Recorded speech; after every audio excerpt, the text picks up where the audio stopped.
بسم اللہ الرحمن الرحیم۔ حضرت سعد بن ابی وقاص رضی اللہ تعالیٰ عنہ بیان کرتے ہیں کہ رسول اللہ صلی اللہ علیہ وآلہ وسلم نے ارشاد فرمایا، مسلمانوں کے حق میں وہ مسلمان سب سے بڑا مجرم ہے جس نے کسی ایسی چیز کے بارے میں اپنے نبی سے دریافت کیا جو پہلے حرام نہیں تھی، لیکن اس کے دریافت کرنے کی وجہ سے اس چیز کو حرام قرار دیا گیا۔ حضرت عبید اللہ بن محسن انصاری رضی اللہ تعالیٰ عنہ سے روایت ہے، وہ نبی کریم صلی اللہ علیہ وآلہ وسلم سے بیان کرتے ہیں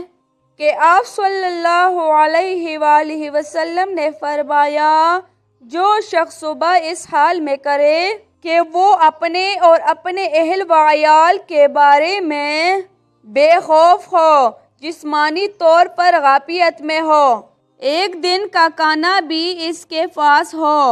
تو وہ ایسے ہے جیسے وہ ساری دنیا کا مالک ہے۔